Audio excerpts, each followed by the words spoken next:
We've gotten really great at labeling things. We want to place a label on things and people to compare and contrast. In the case of yoga, I'm not a fan of labeling classes as advanced, intermediate, or beginner.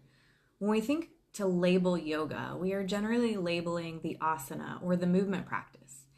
And the more bendy and difficult the postures, the more advanced. We think of the advanced yogi when we see the images of yogi contortionists in near impossible poses for most of society. This causes an aversion to yoga for most individuals, with the idea that I can't do yoga because I'm too fill in the blank, or an attraction to yoga because the person is competitive or wants to challenge their body, or is hypermobile and wants to move into a shape that they can feel something. When someone is in pain and is suffering and has been told by a doctor to try yoga, they'll head off to their first free yoga class in the park or a $10 yoga class at a studio, and they'll get more than they bargained for, a class that either helps them or hurts them.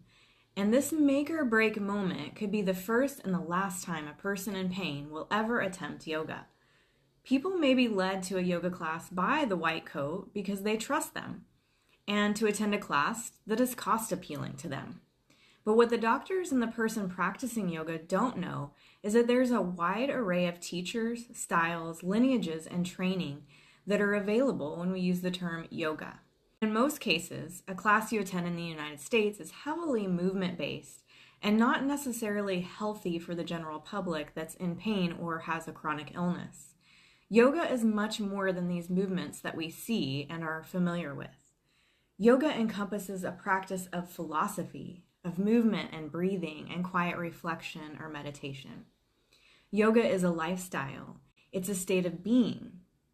It is a lifetime's work, not a 1-hour class once a week. Yoga is a daily practice of living in the present moment and following a set of ethical guidelines to live your best, most purposeful life. I've been practicing yoga for 20 years and have been teaching yoga since 2013. That's over a decade of teaching these skill sets and yoga philosophy. I write about yoga and pain, and I teach workshops and retreats. My personal practice is often hours of my waking day. Do I consider myself advanced? Absolutely not. The time in itself doesn't make me advanced. I've worked diligently to have a daily practice that varies by the day and how I feel. And at times it looks like breathing, meditation, walking in nature, writing or journaling, mindfully listening to a friend who is hurting, sitting with myself in contemplation of my life and my goals, and exploring my body through somatic movement.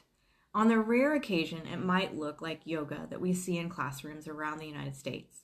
We must be willing to change our own personal practice to serve the needs of our body and mind on any given day and even moment to moment, instead of contributing to the ego, causing ourselves more pain and suffering. We must let go of the labels of what we think yoga is or should be, and let yoga be uniting body and mind in an effortless practice of mindfulness in all things.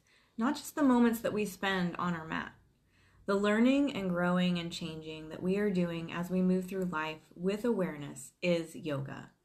Be yoga, not do yoga. A certified yoga therapist can help you on your way to sustaining a more consistent lifestyle conducive to health. Ask me how. Meditate with me for free on Insight Timer Meditation app, or schedule a free consultation. I offer telehealth, in-person, and private yoga retreats tailored to your needs and abilities, meeting you where you are on your wellness journey.